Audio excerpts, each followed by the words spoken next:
नमस्कार, स्वागत है आप सभी का। आप देख रहे हैं आज की चर्चा। मैं हूं प्रीति सिंह। दुनिया के कुल वाहनों का सिर्फ 1% ही भारत में है, लेकिन सड़क दुर्घटनाओं में से 11% मौतें भारत में ही होती हैं। वर्ल्ड बैंक का कहना है कि भारत के 75% से अधिक गरीब परिवारों की आमदनी में कमी का कारण सड़क दुर्घटनाएं हैं। इस तरह की सड़क दुर्घटनाओं के कारण गरीब परिवार को 7 महीने से भी अधिक समय तक आय का नुकसान उठाना पड़ता है। वहीं अगर दुर्घटना किसी अमीर व्यक्ति के साथ हो तो उनके परिवार के लिए आमदनी में नुकसान 1 महीने की आय से भी कम होता है। विश्व बैंक की हालिया रिपोर्ट में भारत में सड़क दुर्घटनाओं से होने वाले नुकसान के आकलन किया गया है। वर्ल्ड बैंक की traffic crash injuries and disabilities the burden on Indian society शीर्षक से तैयार रिपोर्ट में बताया गया है कि गरीब परिवारों पर सड़क दुर्घटनाओं का किस तरह से असर पड़ता है, जिसमें वो गरीबी और कर्ज के दुष्चक्र में फंस जाते हैं। ये रिपोर्ट सड़क दुर्घटना, गरीबी, असमानता और सड़क के संवेदनशील उपयोगकर्ताओं के बीच संबंध पर रोशनी डालती है। सड़क सुरक्षा पर आधारित ये अध्ययन एक राष्ट्रीय गैर सरकारी संगठन सेव लाइफ फाउंडेशन के सहयोग से किया गया है और सर्वेक्षण के तहत 4 भारतीय राज्यों उत्तर प्रदेश, बिहार, तमिलनाडु और महाराष्ट्र के आंकड़े जुटाए गए। यह अध्ययन गरीब और वंचित परिवारों पर सड़क दुर्घटनाओं के कारण पड़ने वाले सामाजिक, आर्थिक, लैंगिक और मनोवैज्ञानिक प्रभावों का मूल्यांकन करता है। मोटे तौर पर अगर देखें तो रिपोर्ट कहती है कि सड़क दुर्घटनाएं समाज और राष्ट्र और राज्यों के लिए एक बहुत बड़ा बोझ है और सड़क दुर्घटना में होने वाली मौतों और चोटों को कम करने से आय में वृद्धि हो सकती है और सड़क सुरक्षा कार्यों से लोक कल्याण संबंधी बड़े लाभ भी प्राप्त किए जा सकते हैं। तो आज की चर्चा में हम जो विश्व बैंक की भारत में सड़क दुर्घटनाओं को लेकर हालिया रिपोर्ट है उस पर और सड़क सुरक्षा को लेकर अलग अलग पहलुओं का विश्लेषण करेंगे। और इस चर्चा में मेरे साथ 2 खास मेहमान जुड़ रहे हैं। मेरे साथ इस समय जुड़े हुए हैं doctor Subhash Chandra, principal scientist, traffic engineering and safety division, CRRI। साथ ही मेरे साथ है Karuna Raina, director of public policy and research. आप दोनों मेहमानों का बहुत बहुत शुक्रिया हमारे साथ आज की चर्चा में जुड़ने के लिए। डॉक्टर चंद, मैं पहले आपसे समझना चाहूंगी, बहुत सारे पहलुओं पर ये रिपोर्ट बात कर रही है विश्व बैंक की। आपकी नज़र में क्या बड़ी बातें हैं जो हमारे सामने आई हैं? ये बहुत गंभीर विषय है और हम लोग शायद इस पे उतनी गंभीरता से काम नहीं कर रहे हैं। जैसा कि बताया, सिर्फ 1% हमारे पास वाहनों की संख्या है और हम लोग 11% रोड डेथ को कंट्रीब्यूट करते हैं पूरे वर्ल्ड वाइड में। तो ये बहुत गंभीर समस्या है। इन आंकड़ों को भी देखें तो जहाँ तक बात रही इसके कारणों की और क्यों होता है, क्योंकि हमारे यहाँ बेसिक इंफ्रास्ट्रक्चर ही नहीं है। हम लोग कार्स के लिए, व्हीकल के लिए रोड को डिजाइन करते हैं, लेकिन हम ये भूल जाते हैं कि उन रोड्स को, उस रोड इंफ्रास्ट्रक्चर को यूज करने वाले, वहाँ पे काम करने वाले, वहाँ के लोकल वेंडर्स, महिलाएं, मजदूर और काम करने वाले लोग हैं। तो उनके लिए हमारे पास कोई सुविधा ही नहीं है। तो ऐसे में वो रोड पे चलते हैं और व्हीकल की नेग्लिजेंस की वजह से या और कई कारणों से दुर्घटनाएं हो जाती हैं और ऐसा हमारे को नुकसान झेलना पड़ रहा है। बिल्कुल। करुणा रैना मैम, आपकी नज़र में ये रिपोर्ट क्या बड़ी ऐसी बातें हैं, कौन से गंभीर ऐसे मुद्दे हैं जिन पर हमारा ध्यान दिलाती है? प्रीति जी, ये कई मुद्दों के बारे में बात करती है। सबसे पहले जैसे आपने बताया, ये आर्थिक लॉस, फाइनेंशियल लॉस के बारे में बात करती है और डिफरेंशियल इम्पैक्ट, जो लो इनकम गरीब तबके के लोग हैं और जो अमीर लोग हैं उनमें किस तरीके से डिफरेंट इम्पैक्ट होता है सड़क दुर्घटनाओं का, उसके बारे में बात करती है। तो जैसे 75% गरीब लोगों ने बताया कि उनकी इनकम में, उनकी आय में कमी हुई, जिसके कंपैरिजन में 54% अमीर लोगों ने बोला कि उनकी आय में कमी होती है। ऑल्सो जैसे ये रिपोर्ट बताती है कि मेडिकल कॉस्ट जो है वो काफ़ी बहुत एक बड़ा एक कंट्रीब्यूटिंग फैक्टर है कि जो गरीब लोग हैं उनकी जो आय है उसमें कमी क्यों होती है। और दूसरा, जो उनकी लॉस ऑफ वेज है, जो वो काम पे जाते हैं, जो वो नहीं जा पाते, उस वजह से उनकी लाइफ में क्या प्रॉब्लम्स आती हैं, उसके ऊपर और उसका डेटा ये प्रेजेंट करती है। एक और इम्पॉर्टेंट एस्पेक्ट जो ये रिपोर्ट प्रेजेंट करती है वो है महिलाओं पे इसका क्या इम्पैक्ट होता है। क्योंकि सब ये जानते हैं कि जो रोड क्रैशेस में मरते हैं, ज्यादा आदमी मरते हैं इंडिया में और पूरे विश्व में। बट जब कोई चीफ वेज अर्नर, सबसे ज्यादा कमाने वाला आपकी फैमिली का मेल फैमिली मेंबर जाता है, जो उसका बर्डन रहता है वो घर की महिलाओं पे आता है, क्योंकि उनके पास फिर 3 डिफरेंट चीजें होती हैं जो उन्हें हैंडल करनी होती हैं।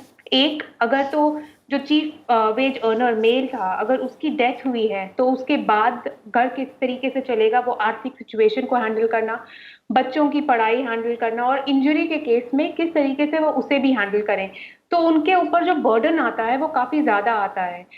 तो इस रिपोर्ट के माध्यम से हमने उसको भी दर्शाने की कोशिश की है। और फाइनली बच्चों पर किस तरीके का प्रभाव पड़ता है, क्या उन्हें स्कूल छोड़ना पड़ता है, क्या उन्हें डिप्रेशन या न्यूट्रिशन में कमी होती है रोड क्रैश की वजह से, इसे भी दर्शाने की कोशिश की गई है। बिल्कुल। और डॉक्टर चंद, अगर हम बात कर रहे हैं सड़क दुर्घटनाओं को लेकर, तो आपको क्या लगता है कौन सी ऐसी बड़ी बातें हैं जिन पर तुरंत ध्यान देने की ज़रूरत है, और एक हम कहें आगे के लिए जो विजन हमारा रहना चाहिए, क्या वो नज़र आ रहा है फिलहाल रोड सेफ्टी को लेकर? जी, जैसे बताया करुणा जी ने कि बहुत कोशिश की है डिफरेंट डिफरेंट एस्पेक्ट्स को इसमें कवर करने की कि किसके ऊपर क्या प्रभाव पड़ता है। तो कितनी भी कोशिश कर ली जाए, जो एक्चुअल प्रभाव पड़ता है उसको आप नहीं दिखा पाएंगे, और वो दिखा भी पाएंगे, दिखाने की कोशिश भी करेंगे तो आम आदमी उसको समझ नहीं पाएगा, सरकार तो उसको बिल्कुल नहीं समझ पाएगी। ये जिस परिवार का कोई आदमी चला जाता है ये वो ही समझ सकता है उसको क्या फर्क पड़ता है, उसको पैसों में आंकलन करना मुश्किल है।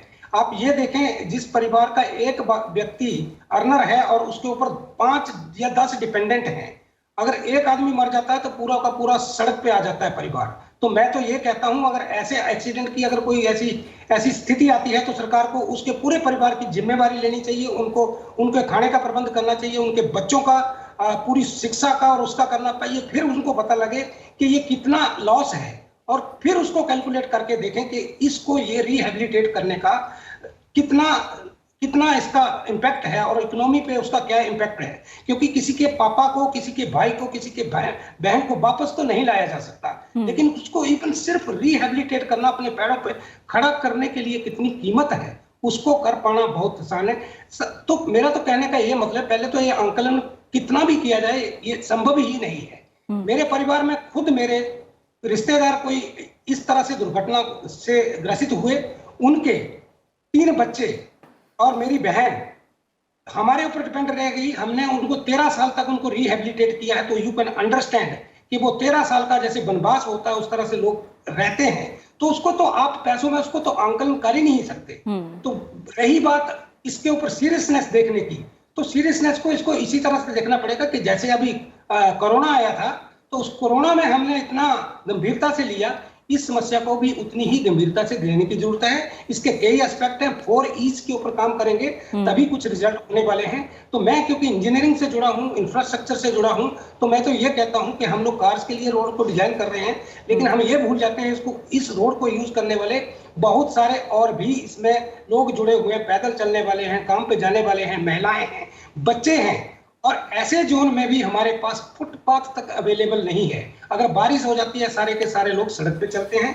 तो सबसे पहले तो हमारे को तो ये देखना पड़ेगा, हमारे को ऐसे एरिया को आइडेंटिफाई करें और उन जगह पे जो इंफ्रास्ट्रक्चर की कमी है सबसे पहले प्रायोरिटी दी जाए पैदल चलने वालों को, और वो भी सेफ और कंटिन्यूस, ताकि वो घर से लेके अपने काम तक बिल्कुल कहीं रुके बिना, कोई हर्डल के बिना वहां पहुंच जाए। वहां फिर वो रेडियां ना लगे, वहां ठेले ना लगे, वहां पेड़ ना लगे, और वहां पर ट्रांसफार्मर ना लगे, और बहुत सारी चीजें हैं, हर चीज फुटपाथ पे कर दी जाती है। ऐसा कुछ नहीं होना चाहिए। तो this is basic requirement, otherwise we are just living in uncivilised society, जहां पर मजदूरों को हम लोग मजदूर नहीं, उनको जानवर समझ के छोड़ दे रहे हैं सड़कों के ऊपर। बिल्कुल, यानी आप कह रहे हैं कि कितना भी आकलन कर लिया जाए लेकिन बिल्कुल सटीक आकलन नहीं हो सकता, क्योंकि सिर्फ आर्थिक प्रभाव नहीं है, जो सामाजिक, लैंगिक और मनोवैज्ञानिक खासतौर से प्रभाव पड़ रहा है वो काफ़ी ज़्यादा प्रभाव है। ठीक है, करुणा रैना मैम, अभी हम जो आंकड़े देख रहे हैं 2010 से लेकर 2019 तक के आंकड़ों की बात करें तो सड़क दुर्घटनाओं में कोई बहुत ज़्यादा अंतर नहीं आया है, और जो मारे जा रहे लोग हैं उसमें भी बहुत ज़्यादा कमी नहीं आ रही है। आपको क्या लगता है इसके पीछे वजह क्या है? और जब हम इस रिपोर्ट की बात कर रहे हैं और जिन राज्यों का अध्ययन किया गया उसमें तमिलनाडु ने अच्छा प्रदर्शन किया, 25% तक की कमी वहाँ सड़क दुर्घटनाओं को लेकर और मौतों को लेकर आई है। तो इसके पीछे क्या वजह रही? तमिलनाडु ने कैसे सुधार किया? आप सही कह रही हैं। पिछले 5-10 वर्षों में जितने भी रोड क्रैश या सड़क दुर्घटनाओं से मौतें हुई हैं, ऑलमोस्ट 1.5 लाख हर साल लोग मरते हैं सड़क दुर्घटनाओं की वजह से, और वो नंबर जो है वो ऑलमोस्ट कांस्टेंट रह रहा है। और इसमें 4 चीज़ें हैं जो इम्पोर्टेंट है करने के लिए। एक तो इंजीनियरिंग, एजुकेशन, एनफोर्समेंट और इमरजेंसी केयर। इन चारों चीज़ों को जब ठीक से किया जाएगा और एक स्टेट लेवल पे और एक नेशनल लेवल पे कॉम्प्रिहेंसिवली इनमें सुधार लाया जाएगा, तभी नंबर्स जो हैं, जो रोड क्रैश डेथ्स हैं, जो सड़क दुर्घटनाओं से मरते लोग हैं, उनके नंबर्स में कमी आएगी। तो सबसे पहली बात है, जैसे अगर आप इमरजेंसी केयर सिस्टम देखें हमारे देश में, अब 112 एक नंबर आ चुका है, बट अभी भी पूरे देश में वो एक यूनिफाइड नंबर नहीं है। तो अगर कभी कोई किसी क्रैश में कोई बाइस्टैंडर, कोई गुड समैरिटन किसी की मदद करना चाहे, वो क्लैरिटी नहीं है कि वो किस नंबर पे डायल करेंगे जिससे डायरेक्टली मदद आएगी। तमिलनाडु में जो एक बहुत ही अच्छा तरीका और बहुत ही अच्छी चीज की गई है, वो ये है कि उन्होंने एक इंटीग्रेटेड एक्सीडेंट डेटाबेस, एक डेटाबेस बनाया है, डिजिटल डेटाबेस बनाया है, जिसके तहत उन्होंने अपने पूरा रोड क्रैश का डेटा हो या इमरजेंसी केयर का डेटा हो, उसको डिजिटाइज किया है। और वहां पे इमरजेंसी केयर में बहुत बहुत बदलाव और बहुत सुधार हुआ है, जिसकी वजह से ये जानें बच सकी हैं। तो सबसे इम्पोर्टेंट चीज़ है कि जो इमरजेंसी केयर है हर, और हेल्थ, क्योंकि एक स्टेट सब्जेक्ट है, हर स्टेट में जो हेल्थ केयर है और इमरजेंसी केयर है, किस तरीके से उसमें सुधार लाया जा सके, तो ताकि जो गोल्डन आवर, जो पहला 1 घंटा होता है जिसमें एक एक्सीडेंट के बाद, उसमें किस तरीके से अब उस विक्टिम की मदद की जा सके, वो इम्पोर्टेंट है। और दूसरा इम्पोर्टेंट पॉइंट है इंजीनियरिंग। हमारी सड़कें किस तरीके से ऐसे बन सकें जिससे क्रैशेस जो हो रहे हैं, जो सड़क दुर्घटनाएं हो रही हैं, उसमें लोगों की जानें ना जाएं। वो पेडेस्ट्रियन के लिए, वल्नरेबल रोड यूजर के लिए जो फुटपाथ हैं, वो इस तरीके से बनाए जाएं ताकि वो उसमें सेफ हों। बच्चे जो हैं, हर साल भारत में 10 से 15 हजार बच्चे रोड क्रैश डेथ से मरते हैं, और अलग अलग नंबर्स दिए गए हैं डिफरेंट मिनिस्ट्रीज के डेटा से, बट करीबन 10,000 से ज्यादा बच्चे मरते हैं। तो किस तरीके से हम उन्हें सेफ रख सकते हैं, ये एक इम्पॉर्टेंट पॉइंट है। और अगर जैसा आप बता रही हैं, तमिलनाडु ने जिस तरीके से किया, अगर बाकी स्टेट्स भी इमरजेंसी केयर में और अपने डेटा को स्ट्रॉन्ग करें, तो इन नंबर्स में कमी हो सकती है। बिल्कुल डॉक्टर चंद, अगर हम जिस बात का जिक्र हमने देखा कि नितिन गडकरी जी ने भी किया था कि किस तरह से इसका हम देख सकते हैं कि प्रति व्यक्ति आय तक असर पड़ सकता है। सड़क सुरक्षा तंत्र जब तक मजबूत नहीं होगा, तब तक हमारी सड़कें नहीं मजबूत हो सकती है। सुप्रीम कोर्ट ने भी कुछ समय पहले कहा था कि जो भारत की जो सड़कें हैं वो एक तरह से कातिल हैं, इस बात का जिक्र किया था। यानी हम गंभीरता का अंदाज़ा समझ सकते हैं। सड़क सुरक्षा तंत्र को लेकर हम जब बात करते हैं, तो बाकी देशों के अगर हम उदाहरण लें, तो आपको क्या लगता है हमें किस तरह की सीख लेनी चाहिए और क्या किया जा सकता है आगे? जी प्रीति जी, जैसे बताया, बहुत सारे कंट्रीज में अपने रोड क्रैशेस को कम किया है। इसमें ऑस्ट्रेलिया और यूरोप है और यूके है। तो बहुत सारे लोगों ने इन चीज़ों को कंट्रोल किया है और कम किया है। और ये प्रूवन सिस्टम है कि आप चारों एस्पेक्ट को एक साथ लेके चलेंगे, तभी ही आपको परिणाम मिलेंगे। तमिलनाडु ने इसकी शुरुआत की है, तो ऐसी ही शुरुआत हर राज्य में की जानी चाहिए, और शुरुआत करने से ही एक्चुअली अगला कदम लिया जा सकता है। तो हमने तो अभी शुरुआत ही नहीं की है, तो हम क्या कह सकते हैं? तो इंफ्रास्ट्रक्चर पे काम करने की जरूरत है। That is to for vulnerable road user. हम कार के इंफ्रास्ट्रक्चर की बात कर रहे हैं, कार के बाहर कितने लोग मर रहे हैं, कार के अंदर कितने लोग मर रहे हैं, जरा उन आंकड़ों को देखें तो आप देखेंगे 90% लोग जो हैं, जो कार के बाहर या व्हीकल से बाहर हैं, वो मर रहे हैं। तो हमें उनको फोकस करना है, यानी कि वुल्नरेबल रोड यूजर, जिसमें आपके पेडेस्ट्रियन आते हैं, पैदल यात्री आते हैं, साइकिलिस्ट आते हैं, 2 व्हीलर यूजर्स आते हैं। हमें उन पे फोकस करना है। अगर इस इंफ्रास्ट्रक्चर को हमने सुधार लिया और साथ में इसको एनफोर्स भी करना है। ऐसा नहीं है कि आपने इंफ्रास्ट्रक्चर बना दिया और लोगों को उसकी अवेयरनेस, एजुकेशन नहीं दी और उनको उनके लिए यूज नहीं करने के लिए बजाय छोड़ दिया कि उनको हॉकर ऑक्यूपाई करें या उसको एनक्रोचमेंट्स कर लें। तो ये करने से नहीं चलेगा। तो हमारे को सारे ही एस्पेक्ट पे काम करना पड़ेगा। तो हमें किसी भी एस्पेक्ट को हम नेग्लेक्ट नहीं कर सकते। हमें बिगनिंग करनी है, that too in a big way. हमारे को बहुत गंभीरता से इन सारे एस्पेक्ट्स को पैरेलल काम करना पड़ेगा। करुणा राणा मैम, जागरूकता को लेकर या फिर हम कहें सड़कों पर चलने को लेकर जो माइंडसेट है, ट्रैफिक रूल्स को अवॉइड कर देना, उनका पालन ना करना, या फिर हेलमेट ना पहनना, सीट बेल्ट ना लगाना, ये जो छोटी छोटी बातें हैं, इन्हें लेकर आपको क्या लगता है, क्या बदलाव हमारे समाज में आना शुरू हुआ है जिसे हम पहले बहुत लाइटली लेते थे? आई थिंक कहीं कहीं पे बदलाव आना शुरू हुआ है, बट बहुत ज्यादा बदलाव की जरूरत है। क्योंकि जैसा आपने बताया, हेलमेट ना पहनने की वजह से जितनी मौतें होती हैं, सीट बेल्ट ना पहनने की वजह से जितनी मौतें होती हैं, बहुत ज्यादा हमारे हाईवेज पे इस वजह से भी रोड क्रैशेस में मौतें होती हैं, क्योंकि लोगों ने जो ये प्रोटेक्टिव डिवाइस हैं, जो कि मोटर वाहन संशोधन अधिनियम 2019 में जो पास हुआ था, उसके तहत भी ये कानून है और उसमें फाइन भी इसीलिए ही रखे गए हैं ताकि जितने भी ये रोड यूजर हैं उनकी जानें बच सकें। हेलमेट लगाने से आपकी जान बच सकती है। आप आगे बैठे हो या पीछे बैठे हो, आप सीट बेल्ट लगाएंगे तो आपकी जान बच सकती है। तो ये जो रोड यूजर में बिहेवियर में जो चेंज है उसमें बहुत जरूरत है, और आई थिंक काफी राज्यों ने उस पर और भी काम किया है। जैसे आपको किस तरीके से लाइसेंस मिलता है, आपका टेस्ट कैसे हो रहा है, तो उसमें ऑटोमेटिक टेस्टिंग ट्रेनिंग सेंटर्स आ चुके हैं जिसमें ऑटोमेटिकली आपकी टेस्टिंग होती है। तो ये रोड यूजर्स का अपना जो बिहेवियर है और उनकी जो गाइडलाइंस है, हालांकि वो लॉ में भी हैं और एनफोर्समेंट भी हो रहे हैं। जैसे दिल्ली में अब इलेक्ट्रॉनिक एनफोर्समेंट हो चुका है, तो उसमें अगर आप रेड लाइट वायलेट कर रहे हैं तो उसके लिए red light violation detection system है या स्पीड वायलेशन डिटेक्शन सिस्टम है। उस तरीके से ये एनफोर्समेंट और रोड यूजर का जो अपना बिहेवियर है, उन दोनों में चेंज की जरूरत है ताकि और जानें बचाई जा सके। बिल्कुल। और जब हम अलग अलग पहलुओं की बात कर रहे हैं डॉक्टर चंद, तो आपने कई सारे असर की, कई प्रभाव की बात की और आपने कहा कि आकलन आप कितना भी करिए लेकिन वो सटीक नहीं होगा। इसमें हम अगर और पहलुओं को जोड़ें, जैसे बीमा कवरेज की उपलब्धता और मुआवजे के मामले में भी जागरूकता की कमी, ये जो अलग अलग एस्पेक्ट है, इन्हें लेकर कितनी मदद हो सकती है और इनके बारे में कैसे ज़्यादा से ज़्यादा लोगों को बताया जाए? आपकी राय इस पर भी जानना चाहूँगी मैं। जी मैडम, जैसे आपने बताया कि लोगों को जैसे बीमा है, अगर ऐसी दुर्घटनाओं में, क्योंकि लोगों को अगर सड़क पे छोड़ दिया जाए तो उनको रिहेबिलिटेट करने में बहुत मुश्किल होती है। तो ऐसे में अगर जागरूकता है और बीमा कंपनियां आगे आती हैं तो डेफिनेटली उनको एकदम इमीडिएट कुछ राहत दी जा सकती है, जिससे कि उनकी जो ये इकोनॉमिक बर्डन है वो उतना ना पड़े, उसमें कमी आ सकती है।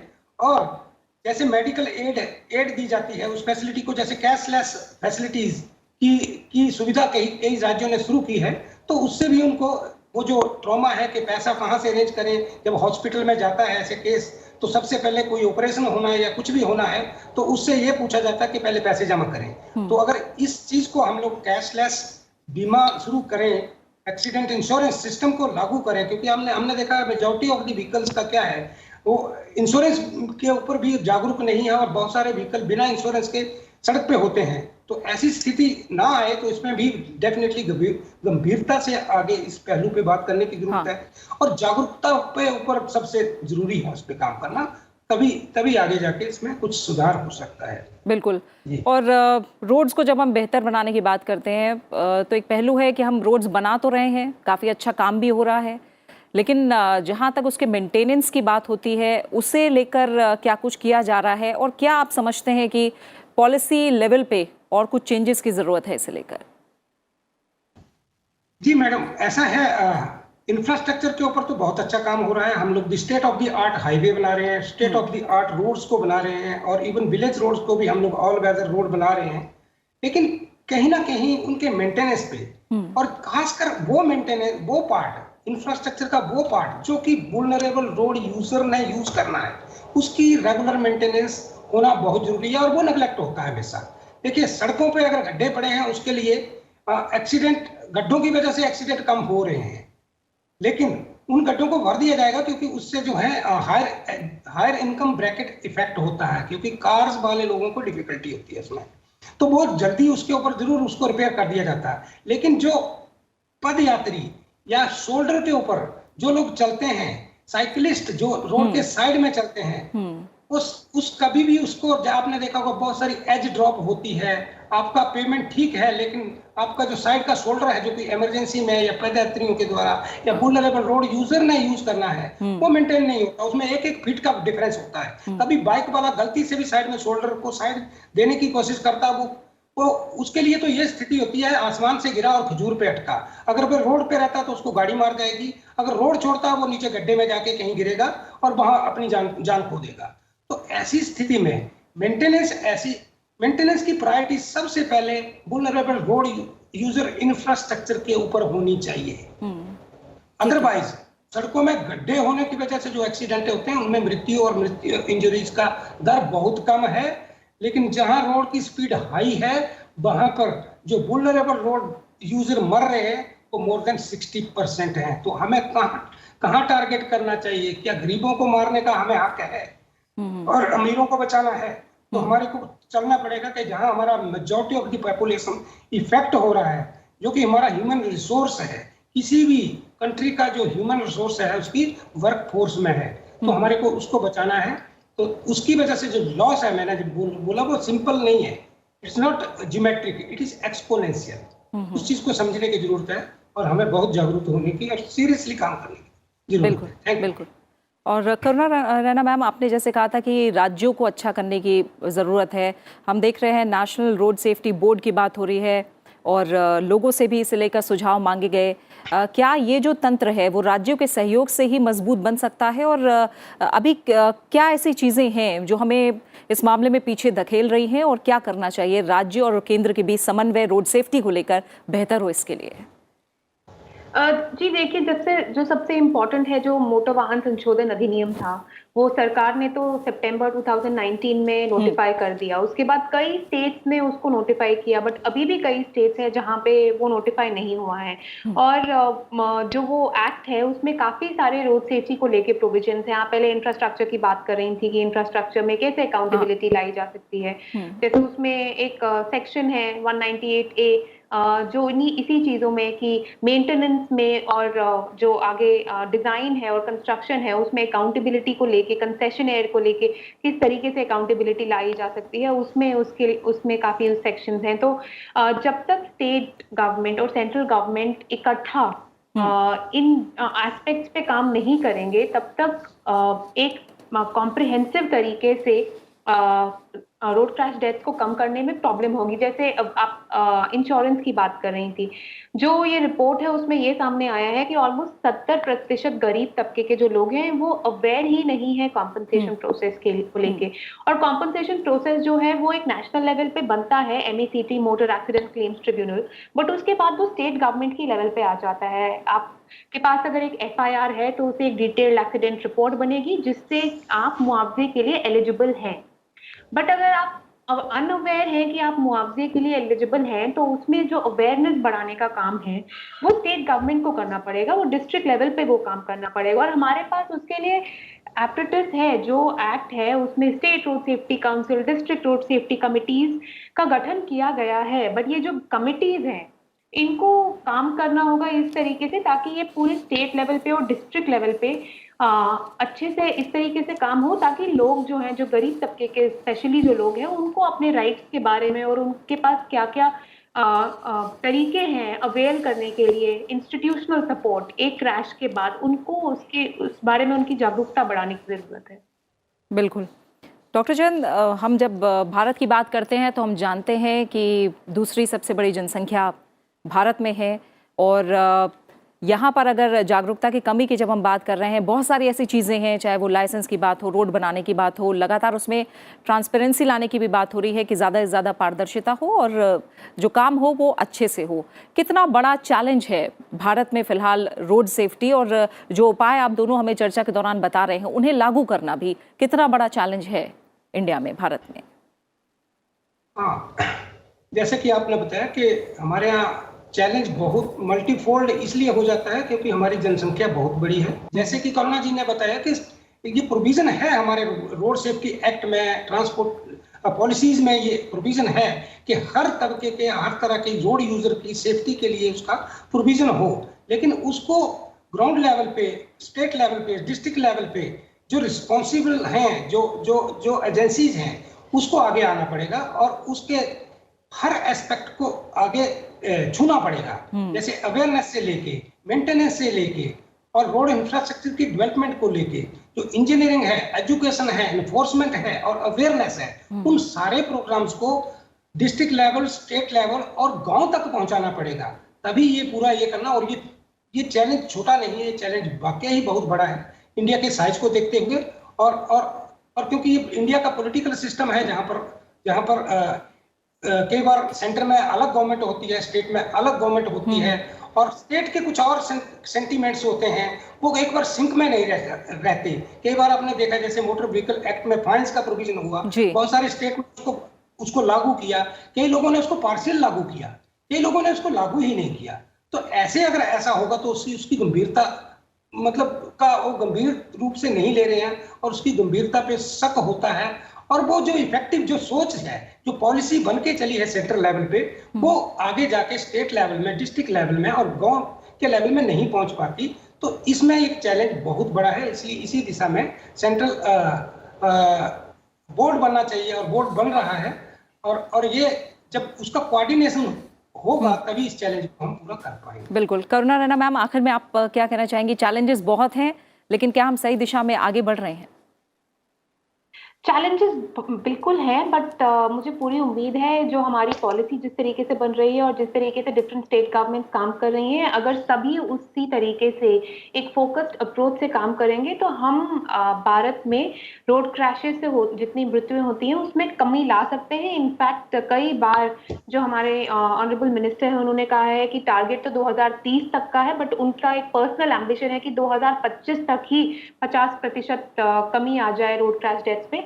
और कई जितनी भी स्टेट गवर्नमेंट है उनके सहयोग से और बाकी स्टेक होल्डर्स के सहयोग से, रोड यूजर्स के सहयोग से मुझे पूरा यकीन है कि ये टारगेट हम अचीव कर सकते हैं। ठीक है, और इसी के साथ आज की चर्चा का समय यही पूरा हो रहा है। डॉक्टर सुभाष चंद्र आपका और करुणा रैना मैम, आप दोनों मेहमानों का बहुत बहुत शुक्रिया अपना वक्त देने के लिए, आज की चर्चा में शामिल होने के लिए। तो जाहिर है भारत जैसे विशाल आबादी वाले देश में सड़क सुरक्षा एक बहुत ही महत्वपूर्ण मुद्दा है, और इस बड़ी चुनौती से निपटने के लिए सुरक्षित बुनियादी ढांचा बनाना एक अहम पहलू भी है।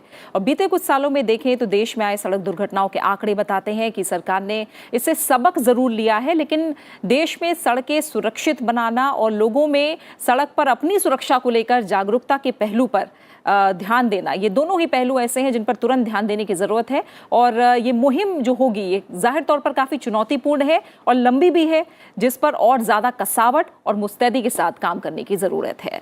इसी के साथ आज की चर्चा में फिलहाल इतना ही। आप इस कार्यक्रम को YouTube पर भी देख सकते हैं। नमस्कार।